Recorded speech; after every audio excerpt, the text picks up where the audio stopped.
మోడీ మళ్ళీ గెలిస్తే నియంతృత్వమే, ఇక ఎన్నికలు ఉండవు అని చెప్పేసి మల్లికార్జున్ ఖర్గే అంటున్నాడు. మోడీ ఒకవేళ మళ్ళీ కనుక గెలిస్తే ఇక నియంతృత్వ పాలనే, రాజరిక పాలనే, ఎలక్షన్స్ అనేవి మళ్ళీ ఉండవు. ఇప్పుడు 2024లో మనం వేసే ఎన్నికలు తప్ప మళ్ళీ ఎలక్షన్స్ రావు. ప్రజాస్వామ్య పరిరక్షణకు ఇదే చివరి అవకాశము. బీజేపీ ఆర్ఎస్ఎస్లు విషయంతో సమానం. కాంగ్రెస్ చీఫ్ మల్లికార్జున్ ఖర్గే. మొత్తానికైతే ప్రజాస్వామ్య పరిరక్షణకు ఇదే చివరి అవకాశము అని అంటే 2024లో ఇంకా బీజేపీ అధికారంలోకి వస్తే ఈ భారత రాజ్యాంగాన్ని తీసేసి ఇక్కడ మనధర్మశాస్త్రం అనే మనువాద ధర్మం ఏదైతే ఉందో ఆ ధర్మాన్ని ఇక్కడ ఇంప్లిమెంట్ చేస్తారు. మనధర్మశాస్త్రాన్ని కనుక ఈ దేశంలో అమలు చేస్తే తప్పకుండా రానున్న రోజుల్లో ఎలక్షన్స్ ఉండవు. నరేంద్ర మోడీ అవసరమైతే ఇంకో 20 ఏళ్ళైనా 30 ఏళ్ళైనా నరేంద్ర మోడీ ప్రధానిగా ఉంటాడు. ఆర్ఎస్ఎస్ బీజేపీ సంస్థలు మాత్రమే ఈ దేశాన్ని పాలిస్తాయి. ప్రజాస్వామ్యం ఉండదు.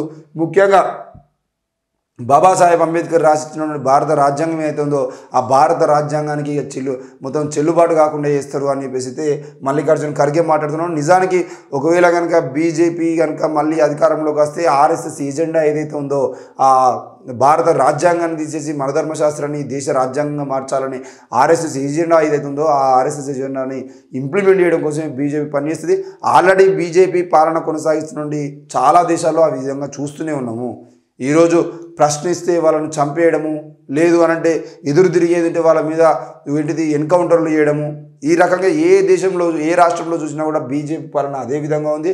మరి కేంద్రంలో ఆల్రెడీ భారత రాజ్యాంగాన్ని తుడిచిపెట్టే విధంగా చాలా జరుగుతూనే ఉన్నాయి.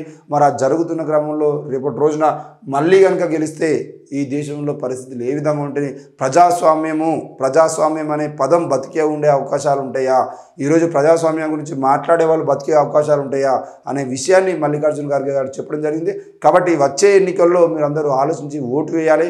లేదు అనంటే ఈ దేశం చాలా నష్టాల్లోకి వెళ్తుంది. ముఖ్యంగా ఈ దేశంలో ప్రజాస్వామ్యం పోయి మనధర్మం వస్తుందని చెప్పేసి చెప్తున్నాడు. మరి ఎన్నికలు ఉండవు, ప్రజాస్వామ్యం ఉండదు అని అంటే ప్రజాస్వామ్యం లేకుండా నియంతృత్వం చేస్తే ఎవరికి నష్టం అని అంటే ముఖ్యంగా ఎస్సీ ఎస్టీ బీసీలకు, ముఖ్యంగా ఓసీల్లో ఉన్నటువంటి పేదలకు కూడా. ఈరోజు చాలామంది ఎస్సీ ఎస్టీ బీసీలకే నష్టము అని చెప్పేసి అనుకుంటున్నారు. కొంతమంది బీసీలు కూడా ఏమవుతుందిరా నరేంద్ర మోడీ మళ్ళీ అధికారంలోకి వచ్చిన మనకి ఏం కాదు అనుకుంటున్నారు. కానీ ఈ దేశంలో కులం మరింత పెరుగుతుంది. ఎవడి పని ఏ కులం పని వాడే చేసుకోవాలని చెప్పేసి ఒక పథకం అంటే తీసుకొచ్చేది, ఆ రూల్స్ తీసుకొచ్చేది మళ్ళీ సాకల పని చేసుకోవాలి, శాలల్లో బట్టలు వేసుకోవాలి. ఇట్లా ఎవరికైనా ముఖ్యంగా పేదలు మాత్రం అత్యంత దారుణంగా వాళ్ళు పని చేసుకోవడానికి పని దొరకక ఆ అగ్రవర్ణంలో ఉన్న పేదలు కూడా సర్వనాశనమైనటువంటి అవకాశం ఉంటుంది. కాబట్టి ఈ విషయం గురించి ఆలోచన చేయాల్సిన అవసరం ఉంది. మాల్దీవుల అధ్యక్షుడిపై అభిశంసన తీర్మానం సిద్ధం చేసిన ప్రతిపక్షం తగినన్ని సంతకాలు స్వీకరించినట్లు ప్రకటన. స్థానిక మీడియాలో వెలువెత్తుతున్న కథనాలు. మరి మాల్దీవులకు సంబంధించిన విషయంలో ఈ మధ్య కాలంలో మనం చూసినాం. నరేంద్ర మోడీపై అక్కడ నుండి ఎంపీలు ఎవరైతే మరి ఆయన మీద కామెంట్లు చేయడం జరిగిందో ఆ కామెంట్లకు సంబంధించినటువంటి విషయంలో మరి మాల్దీవులకు సంబంధించిన విషయంలో భారతదేశం ఆ దేశం మీద విపరీతమైన కోపంతో ఉండడం కాకుండా ఈ మాల్దీవులకు సంబంధించిన విషయంలో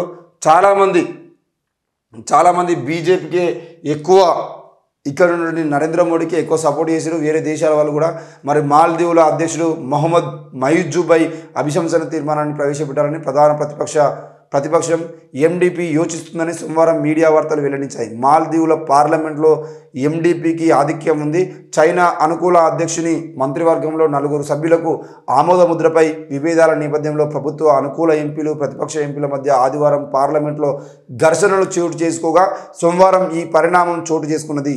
అధ్యక్షుడు ముయుజ్జు మంత్రివర్గ సభ్యులు 4కి ఓటింగ్ ముందు పార్లమెంటరీ ఆమోదాన్ని నిలిపివేయాలని Maldivian Democratic Party MDP Democrats parliamentary group నిర్ణయించిన తర్వాత అధికార పార్టీ మాల్దీవుల ప్రగతిశీల party People's National Congress Party కూటమి నిరసనకు దిగగా పార్లమెంటరీ సమావేశానికి అంతరాయం కలిగింది. డెమోక్రాట్స్ భాగస్వామ్యంతో ఎండిపి అభిశంసన తీర్మానం కోసం తగినన్ని సంతకాలు సేకరించింది.